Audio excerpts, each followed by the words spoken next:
আসসালামু আলাইকুম ওয়া রাহমাতুল্লাহি ওয়া বারাকাতুহু। ইন্নাল হামদালিল্লাহ নাহমাদুহু ওয়া নুসাল্লি আলা রাসূলিহিল কারীম। সুপ্রিয় দর্শক, দেশের বাইরে যে যেখান থেকে এই মুহূর্তে আমাদের সাথে যুক্ত হয়েছেন সবাইকে স্বাগত জানাচ্ছি। আমি ওবায়দুল্লাহ আল কাফি। দেখছেন আপনাদের প্রিয় চ্যানেল নেক্সাস টেলিভিশনের নিয়মিত আয়োজন ইসলামী জীবন বিধান। সরাসরি সম্প্রচারিত আয়োজন শুরু করছি মহান রব্বুল আলামিনের পবিত্র নামে, বিসমিল্লাহির রহমানির রহিম। যিনি এক এবং অদ্বিতীয়, পরিচিতার শানে সুবহানাল্লাহি ওয়া বিহামদিহি আদাদা খালকিহি ওয়া রিদা নাফসিহি ওয়া জিনাতা আরশিহি ওয়া মিদাদা কালিমাতিহি।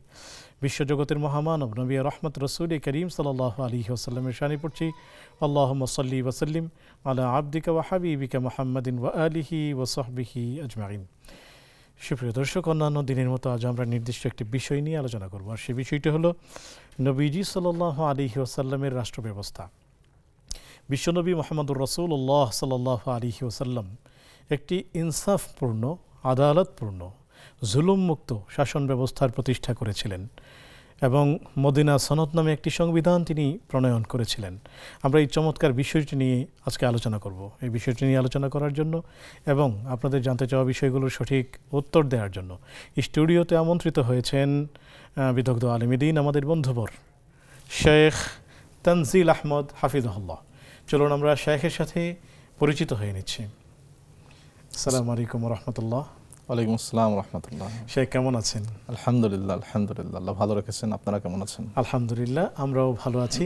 কষ্ট করে আপনি আমাদের মাঝে এসেছেন এবং সময় দিচ্ছেন, এর জন্য নেক্সাস পরিবারের পক্ষ থেকে আপনাকে অনেক শুকরিয়া জানাচ্ছি। আপনাদেরও শুকরিয়া। আল্লাহ তাআলা কবুল করবে এই অনুষ্ঠানকে। আমিন ইয়া রাব্বাল আলামিন। সুপ্রিয় দর্শক, আপনাদের খুব প্রীতীয় শুভেচ্ছা জানাচ্ছি যারা এই মুহূর্তে আমাদের সাথে যুক্ত হয়েছেন এবং চোখ রেখেছেন নেক্সাসের পর্দায় এবং আহরণ করছেন ইসলামী জ্ঞান। সেই সাথে জানিয়ে দিচ্ছি এই চমৎকার আয়োজনের সাথে আপনিও যুক্ত হয়ে যেতে পারবেন স্ক্রিনে দেখানো নাম্বার ব্যবহারের মাধ্যমে। একই সাথে ফেসবুক এবং ইউটিউবে সম্প্রচারিত হচ্ছে এই আয়োজন, সেখানেও মূল্যবান কমেন্টস করে আমাদের সাথেই থাকবেন। চলুন আমরা আজকের এই নির্দিষ্ট বিষয়টি নিয়ে আলোচনা শুনতে শেখের কাছেই চলে যাচ্ছে। শেখ, নবীজি সাল্লাল্লাহু আলাইহি ওয়াসাল্লাম তিনি মক্কা থেকে মদিনায় গেলেন এবং প্রয়োজন মনে করলেন একটি ইসলামী রাষ্ট্র ব্যবস্থার, এবং তিনি সেটি করলেন। যদি সেই রাষ্ট্র ব্যবস্থার রূপরেখাটি আমাদের সামনে তুলে ধরতেন। এভাবে ভরপুর বেঁচে থাকাটাই জীবন, আর জীবনের স্বাদের অনিবার্য সঙ্গী প্রাণ। আলহামদুলিল্লাহ, ওয়াসসালাতু ওয়াসসালামু আলা রাসূলিল্লাহ, আম্মা বা'দ, ফাউযু বিল্লাহি মিনাশ শাইতানির রাজীম। আল্লাযীনা ইম্মাক্কান্নাহুম ফিল আরদি আকামুস সালাহ ওয়া আতাউয যাকাহ ওয়া আমারু বিল মা'রুফ ওয়া নাহাউ আনিল মুনকার। আলহামদুলিল্লাহ, আজকের এই চমৎকার বিষয় নবী সাল্লাল্লাহু আলাইহি ওয়াসাল্লামের রাষ্ট্র ব্যবস্থা। দুনিয়ার বিভিন্ন রাষ্ট্র ব্যবস্থা আমাদের সামনে উপস্থিত, বিভিন্নভাবে উপস্থাপিত হচ্ছে বিভিন্ন মতাদর্শকে এস্টাবলিশড করার জন্য। তো আমরা যদি বিশেষ করে মুসলিমরা যদি একটু গভীরভাবে নবী সাল্লাল্লাহু আলাইহি ওয়াসাল্লামের সিরা অধ্যয়ন করি, তিনি কিভাবে একটি ক্ষুদ্র বালুকণা থেকে বলা চলে একটি বিশাল রাষ্ট্র ব্যবস্থা এবং একটি ইনসাফপূর্ণ, আপনি যেটি বললেন, কল্যাণকর, জুলুম মুক্ত, ইনসাফে ভরপুর একটি রাষ্ট্র উপহার দিলেন। তো আমরা যদি রাসূলের সিরা অধ্যয়ন করি তাহলে এই বিষয়টা আমাদের নিকটে খুব ক্লিয়ার হয়ে যাবে। রাষ্ট্র কাঠামো, রাষ্ট্র ব্যবস্থা এর আগে আমি আপনার সামনে নবী সাল্লাল্লাহু আলাইহি ওয়াসাল্লামের রাষ্ট্রের মৌলিক কয়েকটি বিষয় তুলে ধরতে চাই আমাদের দর্শক শ্রোতার উদ্দেশ্যে। আমরা যদি দেখি নবী সাল্লাল্লাহু আলাইহি ওয়াসাল্লাম তার রাষ্ট্রের মৌলিকভাবে অনেকগুলো কাজই তিনি করেছেন, কিন্তু মৌলিক চারটি ভিত্তি আমরা দেখতে পাই। তার প্রথম ভিত্তি হলো দেশের জনগণের স্বাভাবিকভাবে সকল জনগণের চারিত্রিক সংশোধন। এটি নবী সাল্লাল্লাহু আলাইহি ওয়াসাল্লাম যে রাষ্ট্র করেছিলেন, সেই রাষ্ট্রের জনগণের সকল জনগণের তিনি চরিত্রকে একেবারেই সংশোধন করতে পেরেছিলেন। আরব জাহিলিয়াতের সেই সময়ের অবস্থা আমরা সকলেই জানি, চরম বেহায়াপনা, বেলেল্লাপনা, জুলুম, রাহাজানি, ডাকাতিতে ভরপুর ছিল, মানুষের জানমালের নিরাপত্তা ছিল না। তো তিনি সেই জায়গায় গোটা জাতিগতভাবে চারিত্রিক সংশোধন করেছেন। এই একটি জায়গাতেই আজকের যত বড় রাষ্ট্রপতি হোক না কেন, যত বড় পাওয়ারফুল লিডার হোক না কেন, সকলেই রাসূলের সামনে মাথা নোয়াতে বাধ্য। তারা হয়তো রাষ্ট্রে অনেক উন্নতি করতে পারবে, রাষ্ট্রকে পারমাণবিক বোমা নিয়ে দিতে পারবে, অনেক টেকনোলজি নিতে পারবে, কিন্তু এই একটি জায়গাতে আজকে পৃথিবীর সকল রাষ্ট্রপ্রধান রাসূলের সামনে মাথা নোয়াতে বাধ্য। এই কাজটি কেউ করে না। দ্বিতীয়, যে বিষয় সেটি হলো শুধু চারিত্রিক সংশোধনই নয়, চারিত্রিক সংশোধনের পাশাপাশি একটি সুষম অর্থনৈতিক ব্যবস্থা নবী সাল্লাল্লাহু আলাইহি সাল্লাম দিয়েছিলেন, সাল্লাল্লাহু আলাইহি ওয়াসাল্লাম। যেখানে যে অর্থ ব্যবস্থার মূল ভিত্তি ছিল কাইলা ইয়াকুনা দুলাতাম বাইনাল আগনিয়া মিনকুম, যেন দেশের কতিপয় জনগণের মধ্যে, কতিপয় ধনাঢ্য ব্যক্তির মধ্যে, কতিপয় বণিক ব্যক্তির মধ্যে যেন দেশের সমুদায় সম্পত্তি কুক্ষিগত না হয়।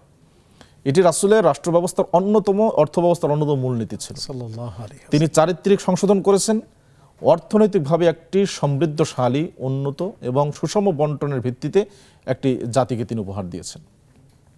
তৃতীয় যে বিষয়, দেশের সকল সেক্টর থেকে, যে কোনো সেক্টর হোক না কেন, সকল সেক্টর থেকে সকল ধরনের জুলুম, সকল ধরনের বেইনসাফি, সকল ধরনের দুর্নীতি, অপরাধ, অন্যায় সব তিনি মুক্ত করেছেন, সব সেক্টর থেকেই। আমরা যদি একটু দেখি যে নবী সাল্লাল্লাহু আলাইহি ওয়াসাল্লাম তিনি যখন একজন সাহাবীকে তিনি বাইতুল মাল সংগ্রহের জন্য পাঠালেন, তো তিনি বাইতুল মাল সংগ্রহ করে নিয়ে আসলেন।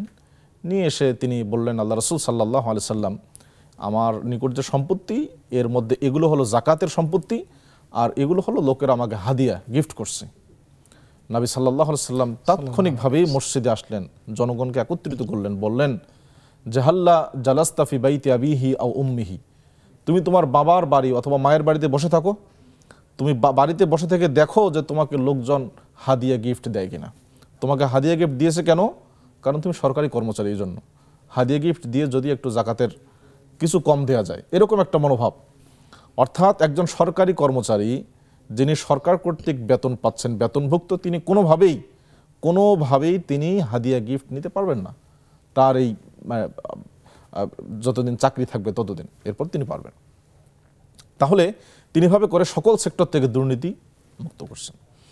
আবার দেখেন, একজন বনু মাখজুম গোত্রের এক মহিলা, তার নাম ছিল ফাতেমা, সে মহিলা চুরি করছে। সাহাবায়ে কেরাম অস্থির হয়ে গেলেন যে কোরাইশ বংশের বনু মাখজুম গোত্রের একজন অভিজাত পরিবারের মহিলা চুরি করছে, তার হাত কাটা গেলে তো মান সম্মান কোরাইশের থাকে না। তো সকলেই মিলে ওসামা বিন জায়েদকে, রাসূলের হিব, রাসূলের অত্যন্ত প্রিয় ছিল, তাকে বললেন যে তুমি একটু রাসূলের নিকট সুপারিশ করো। ওসামা তিনি সুপারিশ করলেন, আল্লাহ রাসূল, এটা বিষয়টা কনসিডার করা যায় কিনা। তো নবী সাল্লাম রেগে গেলেন। তিনি বললেন, আতাশফাউ ফি হাদ্দিম মিন হুদুদিল্লাহ, আল্লাহর হদের ব্যাপারে তুমি সুপারিশ করছো, এটা তোমার সাহস হয় কেমনে? এরপর তিনি বললেন, আল্লাহি লাইন সারাকাত ফাতিমাতু বিনতু মুহাম্মাদিন সাল্লাল্লাহু আলাইহি ওয়াসাল্লাম লাকাতাতু ইয়াদাহা, বনু মাখজুম গোত্রের ফাতেমা তো দূরের কথা, আমার মেয়ে ফাতেমা যদি অন্যায় করতো, চুরি করতো, তাহলে আমি তার হাত কাটতে দ্বিধাবোধ করতাম না।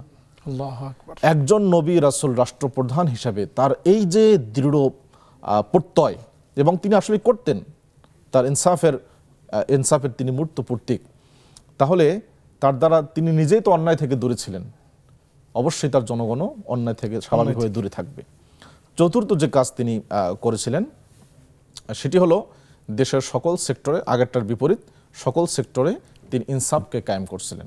কোনো ধরনের জুলুম যেন কেউ শিকার না হয়, তিনি এই ব্যবস্থা করেছিলেন। আমরা অনেক ঘটনা সিরার মধ্যে পাবো যে দুইজন বিবাদী এসেছে রাসূলের কাছে, আল্লাহ সাল্লাম যে হক, যে সত্য বলে তাকেই ফয়সালা দিয়েছেন। এইভাবে করে আমরা যদি দেখি নবী সাল্লামের জীবনীতে, তাহলে দেখতে পাবো মৌলিকভাবে তিনি চারটা কাজ করছেন। একটি হলো যে দেশের জনগণের চারিত্রিক সংশোধন, অর্থনৈতিক সমৃদ্ধি এবং সুষম বন্টন, দেশের সকল সেক্টরে ইনসাফ প্রতিষ্ঠা, এবং সকল সেক্টর থেকে জুলুম, দুর্নীতি, অপরাধকে দূরীভূত করা। এবং এই কথাটাই আপনি খুব সুন্দর করে আল্লাহ তাআলা সূরা হজ্জের 41 নম্বর আয়াতে বলছেন, আল্লাযীনা ইম্মাক্কান্নাহুম ফিল আরদ আকামুস সালাহ ওয়া আতাউয যাকাত ওয়া আমারু বিল মারুফ ওয়া নাহাউ আনিল মুনকার। আল্লাহ বলেন, আমি যাদেরকে জমিনে ক্ষমতা দেই, দায়িত্ব দেই রাষ্ট্রের, তাদের মৌলিক কাজ হলো চারটি: সালাত প্রতিষ্ঠা করা, যাকাত প্রদানের ব্যবস্থা করা, ভালো কাজের আদেশ এবং অন্যায় কাজের নিষেধ। আপনি দেখেন, জাতির চারিত্রিক সংশোধন এটা সালাতের মাধ্যমে হবে। শেখ, আমরা আসবো ইনশাআল্লাহ। ওকে, জি জি, অবশ্যই। একজন দর্শককে যুক্ত করে নিচ্ছি। আসসালামু আলাইকুম ওয়া রাহমাতুল্লাহ। ওয়ালাইকুম আসসালাম ওয়া রাহমাতুল্লাহ। হুজুর, আমি আসরের নামাজ কোনোভাবে বাদ দিতে চাই না। যদি আমার কোনো কারণে আসরের নামাজটা বাদ হয়ে যায়, তখন আমি মাগরিবের সময় মাগরিবের নামাজটা আগে পড়বো না আসরের নামাজটা আগে পড়বো? জি, এই একটাই প্রশ্ন। আমাদের সাথেই থাকুন, শায়েখ উত্তর দিবেন ইনশাআল্লাহ তাআলা। সুপ্রিয় দর্শক, দেখছেন আপনাদের প্রিয় আয়োজন ইসলামী জীবন বিধান। সময় হলো একটি বিজ্ঞাপন বিরতিতে যাবার, ফিরছি একটু পর, আমাদের সাথেই থাকুন।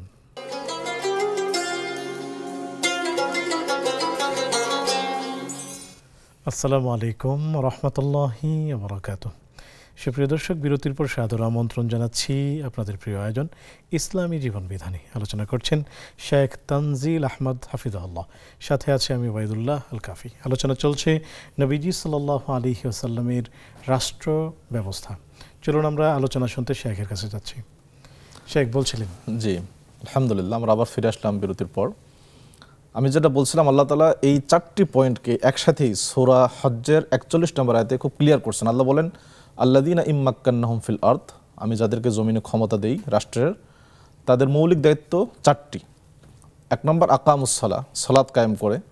সালাত কায়েমের মাধ্যমে মূলত জাতিগত সংশোধন হবে। আল্লাহ তাআলা সেটাও কোরআনে বলছেন, ইন্নাস সালাতা তানহা আনিল ফাহশাই ওয়াল মুনকার ওয়া লাযিকরুল্লাহি আকবার। সালাত মানুষকে অশ্লীল, বেহায়াপনা, সকল ধরনের মুনকার কাজ থেকে বিরত রাখে। সালাত সবচেয়ে বড় মাধ্যম জাতিগত সংশোধন যদি আমরা চাই। দ্বিতীয়, ও আতাউজ যাকা, তারা যাকাত প্রদান করে। ইসলামী রাষ্ট্রের অন্যতম, যেটা আমি আগে বলছি যে ইসলামী অর্থনীতির মূল বেসটাই হলো কাইলা ইয়াকুনা দুলাতাম বাইনাল আগনিয়াই মিনকুম, যে ধনীদের নিকটে, কতিপয় লোকদের নিকটে দেশের সকল সম্পদ যেন কুক্ষিভূত না হয়, যেটা আমরা দেখছি বর্তমানে বাংলাদেশ সহ বিভিন্ন বিশ্বের বড় বড় দেশগুলোতে আমরা পুঁজিবাদী বিশ্ব ব্যবস্থা এটা লক্ষ্য করছি। তো সেই হিসাবে এটা অন্যতম যাকাতের মাধ্যমে ধনী গরিবের মধ্যে বৈষম্যটা দূর হবে, যেটা নবী সাল্লাল্লাহু আলাইহি ওয়াসাল্লাম এটা করছিলেন। এবং ইসলামী দেশের, ইসলামী অর্থব্যবস্থার, ইসলামিক স্টেটের অন্যতম রাষ্ট্রের উপাদান হলো আপনার যাকাত। তৃতীয়, আমি বলছিলাম যে সকল অন্যায়কে দূরীভূত করা, ওয়ানাহা আনিল মুনকার, এবং সৎ কাজ প্রতিষ্ঠা করা, আমারু বিল মারুফ। এটাই আল্লাহ তাআলা কোরআনে চমৎকারভাবে বলছেন। শুকরিয়া, জাযাকুমুল্লাহ। শেখ, আমরা দর্শককে যুক্ত করে নিচ্ছি। জি, অবশ্যই। আসসালামু আলাইকুম ওয়া রাহমাতুল্লাহ। ওয়ালাইকুম আসসালাম ওয়া রাহমাতুল্লাহ। আমার প্রশ্ন হলো, হুজুর, আজকে 8 দিন শুক্রবার আমার ভাগ্নি মারা গেছে।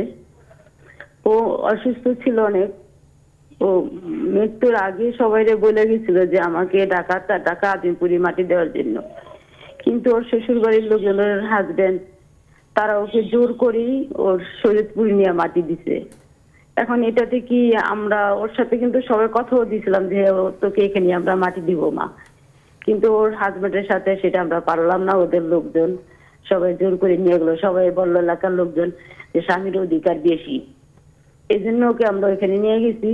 আর আমার ভাগ্নি ওইখানে যাইতে না যাওয়ার কারণ হলো ওর শ্বশুরবাড়ির লোকজন ধার্মিক না, তারা বেশি একটা নামাজ রোজা করে না, কিন্তু তাদের অনেক অট্টালিকা আছে। তারা বলে আমরা মানুষ দিয়ে মিলাদ পড়াবো, তারা অনেক মাদ্রাসা লোকজন খাওয়ায়, অনেক লোকজন তাদের করে এমনিতেই খায়, 2-4-5 জন, ওরা কোনো ব্যাপার না। তাই তারা ওইখানে যাওয়ার পর তারা বলছে আমরা মানুষ দিয়ে মিলাদ পড়াই দেবো প্রতিদিন, প্রতি শুক্রবারে টাকা দিয়ে। এটা কি আমরা ভুল করলাম তার কথাটা শুনে? আর তৃতীয় প্রশ্ন হলো, আমার ভাগ্নি মৃত্যুর আগে ও অনেক ধার্মিক ছিল, ওমরা করে মারা গেছে, অনেক ধার্মিক ছিল, কারণ দেখে নাই, কিন্তু ও কারণে দেখাইতে না করছে, কিন্তু ওর হাজবেন্ড ওর শ্বশুরবাড়ির লোকজনকে দেখাইছে। ছেলে মানুষদের দেখায় নাই, মহিলাদেরকে দেখেছে, কিন্তু ও বারবার না করে গেছে। তারপর ওকে দেখানো হয়েছে নাকি, আমরা ভুল করলাম। আর মৃত্যুর আগে ও বললো আমাকে শোয়ায় দাও, ওকে আমরা পূর্ব দিকে মুখ করে শোয়াই দিলাম। তারপরে ওর বাগিটা মারা গেল। আর হুজুর, ওর 2টা বাচ্চা আছে, একটা 7 বছর, একটা 8 বছর, একটু দোয়া করবেন। জি, অবশ্যই আমরা দোয়া করব। প্রিয় বোন, আপনি আমাদের সাথেই থাকুন, শায়েখ উত্তর দিবেন ইনশাআল্লাহ তাআলা। আমরা দোয়া করছি আল্লাহ যেন তাকে জান্নাত নসিব করেন। আমিন। আসসালামু আলাইকুম ওয়া রাহমাতুল্লাহ।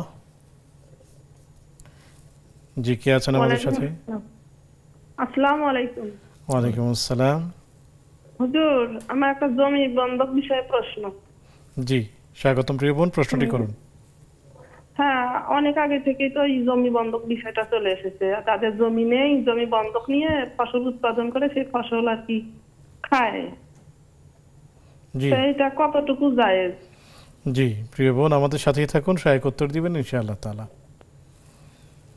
শায়েখ, আমরা আপনার কাছ থেকে কিছু প্রশ্নের উত্তর জেনে নিতে চাই। জি, প্রথম জানতে চেয়েছিলেন আমাদের বোন, আসরের নামাজ যদি কাজা হয়ে যায়, জি, তাহলে সেই নামাজ মাগরিবের সালাত আদায় করার আগে পড়বেন না পরে পড়বেন? জি, জি, ধন্যবাদ।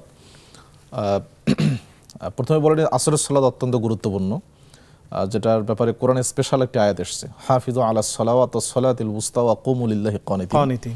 সকল সালাতের বিশেষ করে মধ্যবর্তী অর্থাৎ আসরের সালাতের, এবং মধ্যবর্তী সালাত যে আসরের সালাত, এটি খন্দকের যুদ্ধের সময় নবী ইসলাম স্পষ্ট বলছেন, যখন কাফেরদের ব্যস্ততার কারণে, যখন সালাতুল খৌফের বিধান নাজিল হয়নি, যুদ্ধ চলাকালীন সময়ের যে নামাজ, তখন যুদ্ধের ব্যস্ততার কারণে নবী সাল্লাল্লাহু আলাইহি ওয়াসাল্লাম আসরের সালাত পড়তে পারলেন না। মাগরিবের সময় তিনি তখন বললেন, মালা আল্লাহু বুয়ুতাহুম ওয়া কুবুরুহুম নারান মানাউনা আন সালাতিল উস্তা সালাতিল আসরি। আল্লাহ তাআলা কাফেরদের বাড়িঘর এবং কবরকে আগুন দিয়ে ভর্তি করে দিক, কারণ তারাই আমাদেরকে আসরের সালাত পড়তে দেয়নি। এরপর নবী সাল্লাল্লাহু আলাইহি ওয়াসাল্লাম, হযরত ওমরের হাদিস তিরমিজিতে এসেছে সহিহ হাদিস, নবী সাল্লাল্লাহু আলাইহি সাল্লাম আজান দিতে বলেন, আজান দেয়া হলো, তিনি আসর পড়লেন, আসর পড়ার পরে তিনি মাগরিব পড়লেন।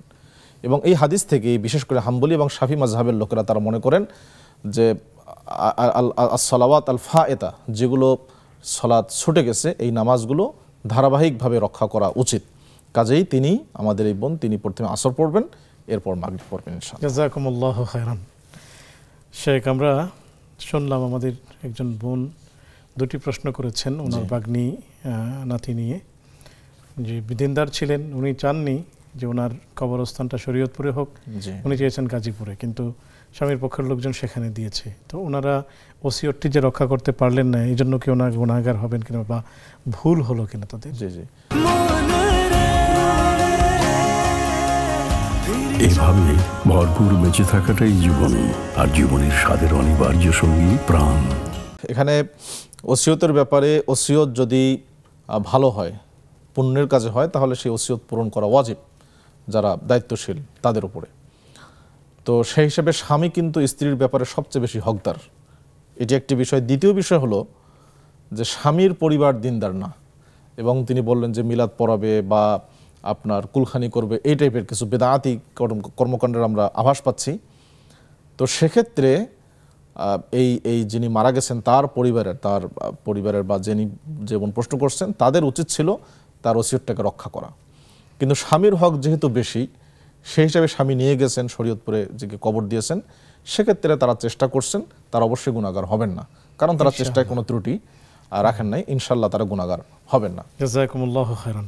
আমাদের বোনের দ্বিতীয় প্রশ্ন ছিল যে আমাদের সেই ভদ্রমহিলা যিনি মারা গেলেন, তার আরও একটি ওসিয়ত ছিল, মৃত্যুর পরে যেন তার চেহারা কাউকে দেখানো না হয়। আচ্ছা আচ্ছা। তো সেই ক্ষেত্রে স্বামী হয়তো ওনার পরিবারের মহিলাদেরকেই দেখিয়েছেন, তো এটি কি আসলে ঠিক করলেন কিনা? জি, সুন্দর প্রশ্ন। মহিলারা মহিলাদের চেহারা দেখতে কোনো সমস্যা নেই, শরীয়তে এটি নাজায়েজ নয়। যারা মাহরাম নন তারা চেহারা দেখতে পারবেন না, সেটা জীবদ্দশায় হোক অথবা মৃত্যুর পরেই হোক না কেন। কারণ জীবদ্দশায় যেমন একজন ব্যক্তি সম্মানিত এবং সম্মানের পাত্র, ঠিক তেমনি মরার পরে, যেটা নবী সাল্লাল্লাহু আলাইহি ওয়াসাল্লাম বলছেন যে কাসরু আজমিল মাইয়িত কাসরি হাইয়ান, এই হাদিস থেকে আমরা বুঝতে পারি। তো যে ওসিয়ত তিনি করে গেছেন যে কাউকে দেখানো যাবে না, আমার মনে হয় যে কোনো পুরুষ মানুষকে দেখানো যাবে না, এরকমটা হতে পারে। আর যদি মহিলাদের ক্ষেত্রেই হয়, তাহলে এই ওসিয়ত মানার আসলে নেই, কারণ এটির কোনো বাধ্যবাধকতা নেই। কাজেই যদি স্বামী শুধুমাত্র মহিলাদেরকে দেখান, তাহলে গুনাহগার হবেন না, অন্য পুরুষদেরকে দেখালে অবশ্যই স্বামী গুনাহগার হবেন। জাযাকুমুল্লাহু খায়রান। শেখ, আমরা একজন দর্শককে যুক্ত করে নিচ্ছি। অবশ্যই। আসসালামু আলাইকুম ওয়া রাহমাতুল্লাহ। আসসালামু আলাইকুম। ওয়ালাইকুম আসসালাম। আমি একটা বিষয় নিয়ে কথা বলতে চাচ্ছি। জি, স্বাগতম, আপনি প্রশ্নটি করুন। জি, তো আমি যদি ফজর নামাজ সময় সুবহানাল্লাহি ওয়া বিহামদি সুবহানাল্লাহিল আযীম এটা করি 100 বার, তাহলে কি এটা হবে? আমার জিকিরটা হবে? লা ইলাহা ইল্লাল্লাহ এগুলো পড়লে কি আমার হবে জিকিরটা? জি, প্রিয় বোন, আমাদের সাথে থাকুন, শেখ উত্তর দিচ্ছেন। শেখ, যেমনটি আপনি শুনলেন, জি, ফজরের পরে তিনি সুবহানাল্লাহি ওয়া বিহামদিহি সুবহানাল্লাহিল আযীম তিনি 100 বার পড়তে চাচ্ছেন, লা ইলাহা ইল্লাল্লাহ এই জিকির করতে চাচ্ছেন। তো এটি কি ঠিক হবে কিনা ওনার জন্য? হ্যাঁ, অবশ্যই ঠিক হবে, কোনো সমস্যা নেই। ফজরের সালাতে মাসনুন যে দোয়াগুলো আছে, সেগুলো পড়ার পরে তিনি যে কোনো দোয়া পড়তে পারেন। আমাদের বোন যে দোয়াটি বললেন, সুবহানাল্লাহি ওয়া বিহামদিহি সুবহানাল্লাহিল আযীম, সহিহ বুখারীর সর্বশেষ হাদিস আমরা জানি, যেটার অনেক ফজিলত আছে। তবে ফজরের সালাতের পরে মাসনুন দোয়ার পরে একটা স্পেশালি জিকির নবী সাল্লাল্লাহু আলাইহি ওয়াসাল্লাম স্পষ্ট বর্ণনা করেছেন তিরমিজির হাদিসে, সহিহ হাদিস, সেটি হলো সুবহানাল্লাহি ওয়া বিহামদিহি। শুধু এতটুকু, সুবহানাল্লাহি ওয়া বিহামদিহি যদি 100 বার বলে ফজরের সালাতের পরে, তাহলে ওই দিন ওই ব্যক্তির চেয়ে উত্তম কোনো আমলকারী আর থাকলো না সন্ধ্যা পর্যন্ত। সুবহানাল্লাহি ওয়া বিহামদিহি, সুবহানাল্লাহি ওয়া বিহামদিহি। তো তিনি যে জিকিরটা সেটি করতে পারেন, এটা কোনো সন্দেহ নাই, কারণ এটার ব্যাপারে স্পেশাল হাদিস আসছে। কিন্তু আরও স্পেসিফিক হাদিস হলো সুবহানাল্লাহি ওয়া বিহামদিহি, এটি করলে আরও বেশি তিনি হাদিস অনুযায়ী আমল করতে পারলেন। প্রিয় বোন, আমরা এই আমলটি করার চেষ্টা করব, সুবহানাল্লাহি ওয়া বিহামদিহি, এতটুকু 100 বার আমরা পড়ার চেষ্টা করব। এটি একদম অথেন্টিক, একদম স্পেসিফিক ভাবেই এটা আমরা জেনেছি। আল্লাহ তাআলা আমাদেরকে আমল করার তৌফিক দান করুন। শেখ, আপনি বলছিলেন নবীজি সাল্লাল্লাহু আলাইহি ওয়াসাল্লামের রাষ্ট্র ব্যবস্থার কথা। জি, যদি আমরা এই জাতির, আমরা দেখেছি আমাদের এই দেশে কত রকমের দুর্নীতি না আমাদের ভাইয়েরা করেছেন। দেশের সম্পদ শেখা পাচার থেকে শুরু করে ব্যাংক লুট থেকে শুরু করে অনেক কিছুই। তাহলে এগুলো কি আপনি মনে করছেন যে চারিত্রিক শুদ্ধিতার অভাব ছিল? অবশ্যই চারিত্রিক শুদ্ধিতার অভাব, নিয়তের অভাব, চারিত্রিকভাবে তো এই মানে চরম পচন আমাদের ধরে গেছে। তাহলে এই চরিত্র সংশোধনের জন্য আমরা কি ধরনের পদক্ষেপ নিতে পারি? মাশাআল্লাহ, খুব সুন্দর একটি ইস্যু নিয়ে আসছেন। আমি শুধু একটি কথা বলতে চাই যে দেখেন, আজকে আমরা দেখতে পেয়েছি মিডিয়ায় যে যাদেরকে ধরা হচ্ছে তাদের হাজার হাজার কোটি টাকার সম্পদ পাওয়া যাচ্ছে। নবী সাল্লাল্লাহু আলাইহি সাল্লামের জীবনে আমরা যদি দেখি, তিনি তো বিশাল, বাংলাদেশের মতো 16টা রাষ্ট্রের পরিমাণ তিনি আপনার স্টেট কায়েম করছিলেন তার জামানায়। পরবর্তীতে সাহাবায়ে কেরাম খোলাফায়ে আরও এটা বৃদ্ধি করছেন, এবং সবচেয়ে বেশি বৃদ্ধি পেয়েছিল ওসমান রাদিয়াল্লাহু তাআলা আনহুর জামানায়। এবং সেই সময় মক্কা, মদিনা, তায়েফ, এরপরে বাহরাইন, নাজরান, হামদান, যেটা সিরিয়ার, এই টোটাল অঞ্চলগুলো ইসলামিক স্টেটের অন্তর্ভুক্ত ছিল। এত বিশাল সাম্রাজ্য প্রতিষ্ঠা করার পরেও নবী সাল্লাল্লাহু আলাইহি ওয়াসাল্লাম একদিন আসরের সালাতে আসলেন। সহিহ বুখারীর হাদিস। এই হাদিস থেকে আমরা আসবো একটি বিরতি নিয়ে। ওকে জি, ইনশাআল্লাহ, ঠিক আছে। সুপ্রিয় দর্শক, দেখছেন আপনাদের প্রিয় আয়োজন ইসলামী জীবন বিধান। সময় হলো আরও একটি বিজ্ঞাপন বিরতিতে যাবার, ফিরছি একটু পর, আমাদের সাথেই থাকুন।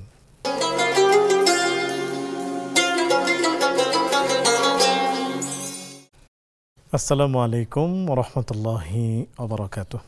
সুপ্রিয় দর্শক, বিরতির পর সাদর আমন্ত্রণ জানাচ্ছি আপনাদের প্রিয় আয়োজন ইসলামী জীবন বিধানে। আলোচনা করছেন শেখ তানজিল আহমদ হাফিজাহুল্লাহ, সাথে আছি আমি ওবায়দুল্লাহ আল কাফি। পেয়েছি আপনাদের কিছু প্রশ্ন, জানতে চলে যাচ্ছি সরাসরি শেখের কাছে। শেখ, আপনি চমৎকার আলোচনা করছিলেন, আমরা সেই আলোচনায় ফিরব, তবে একটি প্রশ্নের উত্তর জেনে তারপর। প্রশ্নটি ছিল যে বর্তমান সমাজে যে বন্ধক রাখার নীতি, যে জমিন বন্ধক রাখছে, যার কাছে বন্ধক রাখছে তিনি আবার সেটাকে চাষাবাদ করে খাচ্ছেন, এটি কি শরীয়তের দৃষ্টিকোণ থেকে বৈধ কিনা? জি, মাশাআল্লাহ, খুব সুন্দর প্রশ্ন, এবং আমাদের গ্রামগঞ্জে এটার ব্যাপক প্রচলন আছে। জি, তো এই সমস্যার এবং এ জাতীয় যতগুলো সমস্যা আছে সবগুলো সমস্যার সমাধান একটি ইসলামের মূলনীতি, ফিকহি মূলনীতিতে এসছে। সেই মূলনীতিটি হলো কুল্লু করদিন জাররা নাফাআন ফাহুয়া রিবান। প্রত্যেক এমন ঋণ, এমন কর্জ যা উপকার নিয়ে আসে, সেটাই হলো সুদ। অর্থাৎ আমি আপনাকে টাকা দিলাম, আপনার বিনিময়ে আমি জমিটা জামানত রাখলাম, মূলত ব্যাপারটা হলো এরকম। তাহলে আমি ঋণ দিলাম, ঋণের বিনিময়ে বেনিফিট আমি কী পাচ্ছি? জমিটা চাষাবাদ করে আমি খাচ্ছি। তাহলে এই যে জমি চাষাবাদ করে আমি খাচ্ছি, জমিটা মূলত আপনার, আমি আপনাকে ঋণ দিয়েছি, এটাই হলো সুদ। সুতরাং এই জমি বন্ধকের যে প্রচলিত পদ্ধতি, এবং যিনি জমির মালিক না তিনি সেটা আবাদ করে খাচ্ছেন বছরের পর বছর, এটা সম্পূর্ণ সুদ ভিত্তিক একটি ব্যবস্থা। তো সেখান থেকে উত্তরণের উপায়ও ইসলাম বলে দিয়েছে। সেই উপায়টি হলো, যদি আমি জমি থেকে যে ফসল উৎপাদিত হচ্ছে, আমি সেখান থেকে লিজ বাবদ বা কন্ট্রাক্ট বাবদ যদি আপনাকে সেই ফসলের অংশ দিয়ে দেই, অথবা আমি টাকা দিয়ে দিই, 1 বিঘা জমি বাৎসরিক 10,000 বা 15,000 টাকা আমি আপনার সেখান থেকে 5 লক্ষ টাকা আপনি নিয়েছেন আমার কাছ থেকে, তো আমি প্রতি বছর 10,000 বা 15,000 করে টাকা আমি কি কেটে দিলাম কন্ট্রাক্ট বাবদ, তাহলে কিন্তু সেটি সুদমুক্ত হয়ে গেল। ঠিক, অনেকে আবার নামমাত্র করে যে 500 টাকা প্রতি বছর, সেটা হিলা হবে, যে হিলাটা জায়েজ নেই। সুতরাং এটিও এইভাবে জায়েজ হতে পারে। বাকি প্রচলিত কোনো ধরনের ফসলের ভাগ না দিয়ে অথবা কন্ট্রাক্টের কোনো টাকা না দিয়ে যে প্রচলিত পদ্ধতি জমি বন্ধকের, এটি সম্পূর্ণ সুদ। আশা করি আমাদের বনুত্বটি বুঝতে পারছি ইনশাআল্লাহ। এবং আমরা এ জাতীয় লেনদেন থেকে আমরা বিরত থাকব, বিশেষ করে বন্ধকি জমিন থেকে কোনো রকমের বিনিময় না দিয়ে সেটাকে ভোগ করা থেকে আমরা বিরত থাকবো ইনশাআল্লাহ তাআলা। শেখ, আপনি একটি হাদিস বলছিলেন, আমরা সেই হাদিসটি শুনতে চাই। এভাবে ভরপুর বেঁচে থাকাটাই জীবন, আর জীবনের স্বাদের অনিবার্য সঙ্গী প্রাণ।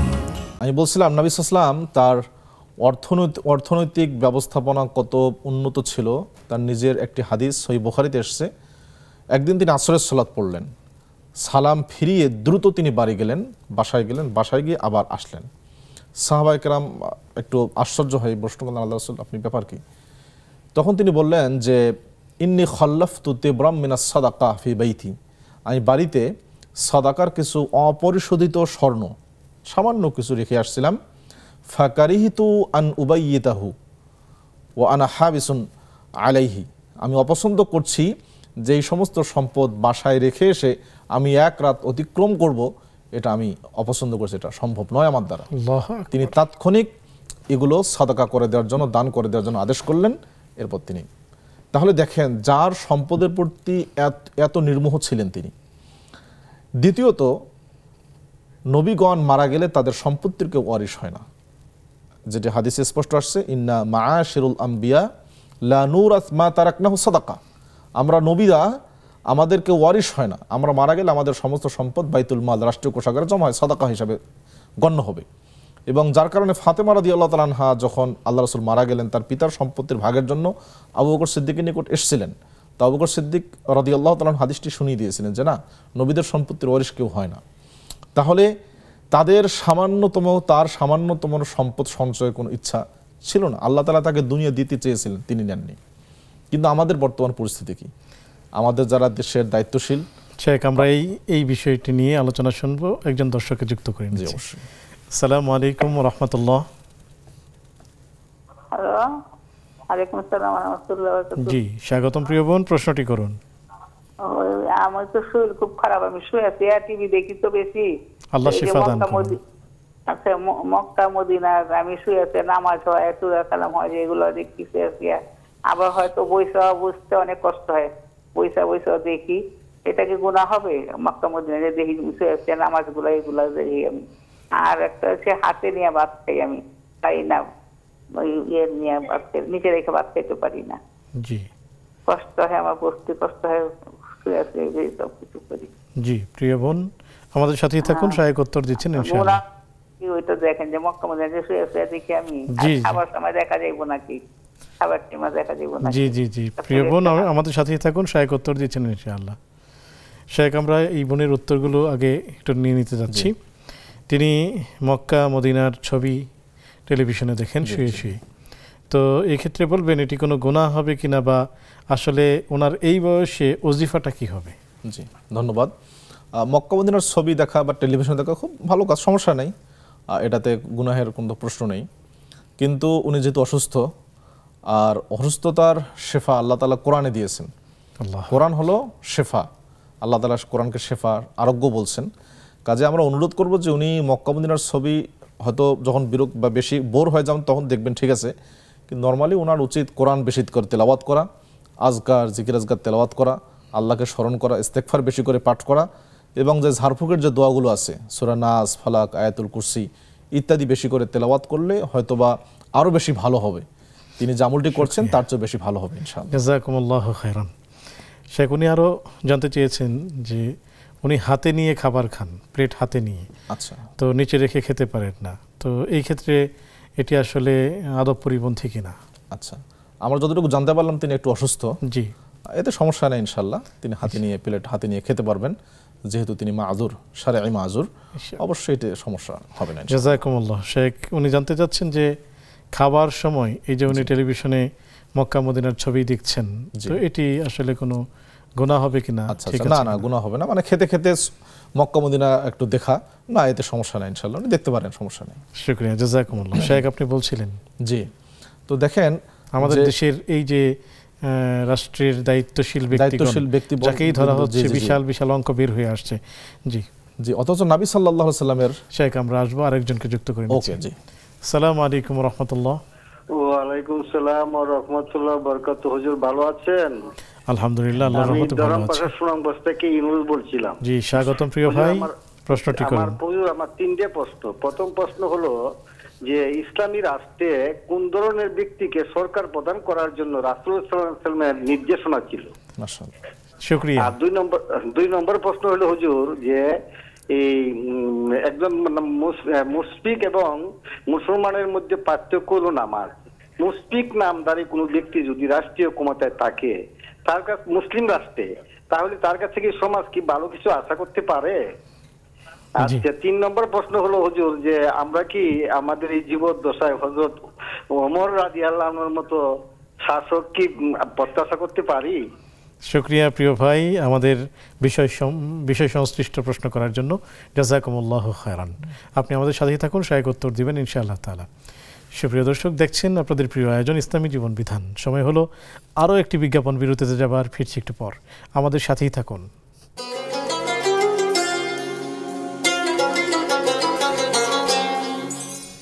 আসসালামু আলাইকুম ওয়া রাহমাতুল্লাহি ওয়া বারাকাতুহু।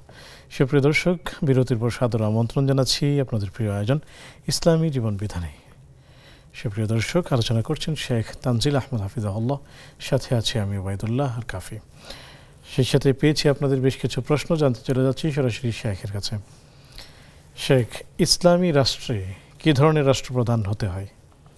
জি, সুন্দর প্রশ্ন। ইসলামী রাষ্ট্রের দুইটি আপনার ভাগ আছে।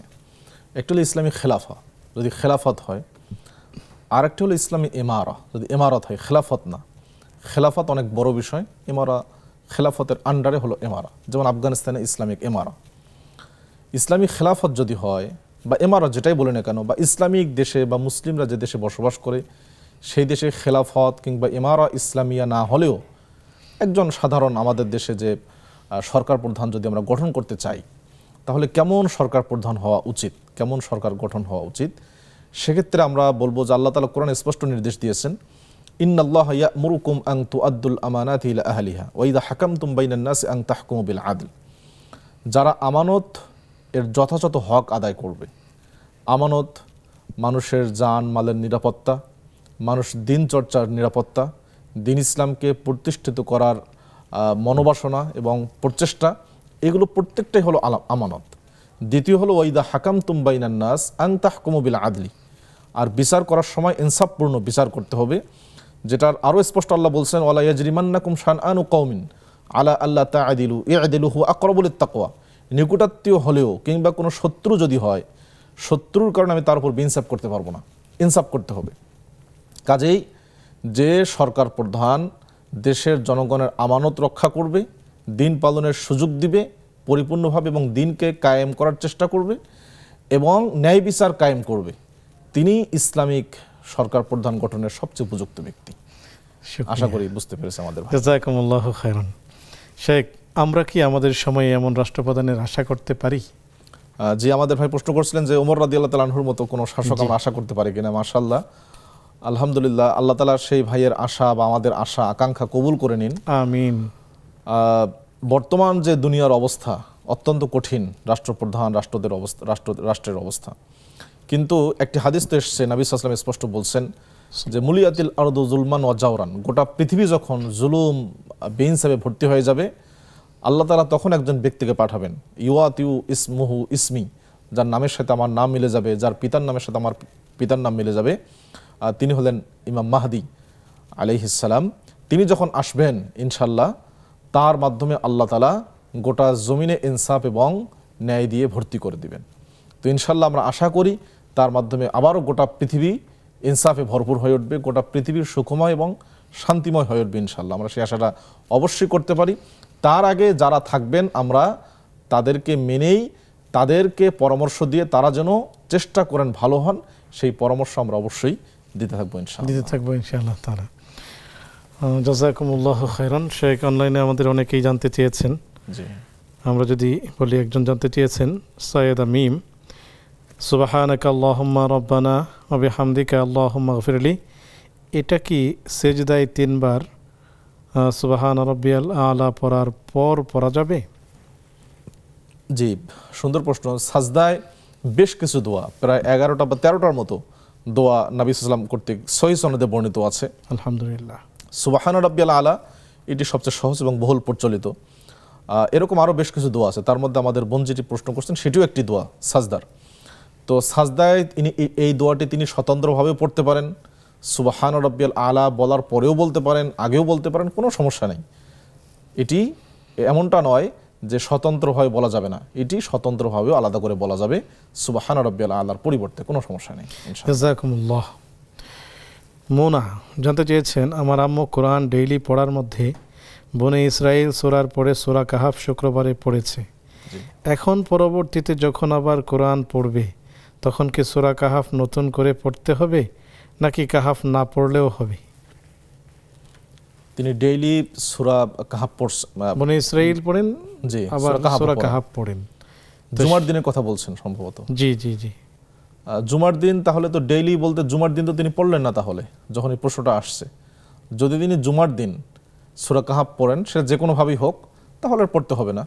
আর যদি তিনি না পড়েন তাহলে পড়তে হবে, সেটা যেভাবেই হোক না কেন পড়লেই হবে, জুমার দিন পড়লেই হবে। শুকরিয়া, জাযাকুমুল্লাহ। আমাদের একজন ভাই জানতে চেয়েছেন, রিপন ইসলাম, আসসালামু আলাইকুম। ওয়ালাইকুম আসসালাম। হুজুর, আমার মা নামাজ কালাম পড়ি আর খুব মিথ্যা কথা বলে, মেয়ে নাতি নিয়ে পাগল, ছেলেদের নাতি কোলে বা কিছু দিয়ে দেখে না, খালি কথায় কথায় অভিশাপ দেয় বিনা কারণে, আর বউদের সাথে খালি লেগে থাকে। এই অবস্থায় সারাদিন খালি বাসায়। তো অনেকগুলো অভিযোগ তিনি মায়ের বিরুদ্ধে করেছেন। আমার প্রশ্ন হলো, মায়ের বিরুদ্ধে এমন অভিযোগ করা যাবে কিনা, বা যদি ওনার নেচার খারাপ হয়ে থাকে তাহলে সেই ক্ষেত্রে আপনার পরামর্শ কি থাকবে? জি, ধন্যবাদ। আসলে দুইটি প্রশ্ন আপনি করলেন, আমরা দ্বিতীয়টির উত্তর দিয়ে আগে, সেটি হলো যদি তার মা আসলে এরকম হন, এবং বাস্তবতা হলো অনেক মাই এরকম থাকেন। কেউ থাকেন যে শুধুমাত্র ছেলে বা ছেলের বাচ্চাদের প্রতি বেশি টান থাকে, অথবা কেউ থাকে শুধু মেয়ে বা মেয়ের বাচ্চাদের প্রতি বেশি টান থাকে। এটি কখনোই কাম্য নয়। ফুকাহায়ে কেরাম বলছেন, যদি কোনো ব্যক্তির দুইটি বাচ্চা থাকে, এক বাচ্চাকে যদি দুইটি চুমু দেয়, তাহলে আরেকটি বাচ্চাকে দুইটি চুমু দিতে হবে। চুমুর ক্ষেত্রেও কম বেশি করা যাবে না, ইনসাফ করতে হবে, এবং বাচ্চাদের এটা প্রভাব পড়ে তাদের অন্তরের মধ্যে। কাজে ইনসাফ করতে হবে ছেলে মেয়ে, ছেলের বাচ্চা মেয়ের বাচ্চা সবার মাঝে। আর যদি এমন হন যে মিথ্যা কথা বলেন বা ছেলে বা ছেলের বউকে অভিশাপ করেন, এই যে বিষয়গুলো এসছে, আবার তিনি অন্যদিকে সালাত সিয়াম আদায় করেন, নফল ইবাদতও করেন, তো এক্ষেত্রে ইমাম বুখারী আদাবুল মুফরাদ একটি হাদিস নিয়ে আসছেন। এক সাহাবী বললেন, আল্লাহ রাসূল সাল্লাল্লাহু আলাইহি সাল্লাম, আমাদের এক মহিলা, তিনি অল্প সালাত পড়েন, অল্প সিয়াম করেন, ছোট্ট করে বলবো, সময় একেবারে শেষ, তিনি বেশি উত্তম, তিনি প্রতিবেশীকে কষ্ট দেন না। আর একজন অনেক সালাত সিয়াম পড়েন কিন্তু প্রতিবেশীকে কষ্ট দেন। তিনি বললেন যে না, যিনি প্রতিবেশীকে কষ্ট দেন তার চেয়ে যিনি অল্প ইবাদত করেন কিন্তু কষ্ট দেন না, তিনি বেশি উত্তম। কাজে এটি আমাদের মায়ের প্রতি অনুরোধ থাকবে, তিনি যেন এই বিষয়গুলো খেয়াল করেন। আর মায়ের বিরুদ্ধে অভিযোগ আমরা বলবো যে না, আসলে তিনি জানতে চেয়েছেন, মনে হচ্ছে যে তিনি আসলে ভদ্রতার সাথে আদব বজায় রেখে বিনয়ের সাথে তিনি আমাদের পক্ষতে, এবং তিনি নিজেও তার মাকে ইনশাল্লাহ বলবেন। আল্লাহ তাআলা তার মাকে এবং আমাদের সবাইকে সঠিকটি আমল করার তৌফিক দান। এক কথায় একটি প্রশ্নের উত্তর জেনেই আমরা চলে যাব, খালা খালু কি মাহরাম কিনা? খালু মানে কোনো মেয়ের খালু মাহরাম কিনা, তার সাথে উমরা করতে যেতে পারবে কিনা? না, খালু মাহরাম নন। জাযাকুমুল্লাহ, শুকরিয়া, জাযাকুমুল্লাহু খাইরান। সুপ্রিয় দর্শক, অনেক অনেক শুকরিয়া, জাযাকুমুল্লাহু খাইর। আপনাদের এই ছিল আমাদের আয়োজন। আগামী পর্ব দেখার আমন্ত্রণ জানিয়ে আজকের মতো বিদায় নিচ্ছি। সে পর্যন্ত ভালো থাকুন, সুস্থ থাকুন। আসসালামু আলাইকুম ওয়া রাহমাতুল্লাহি ওয়া বারাকাতুহু।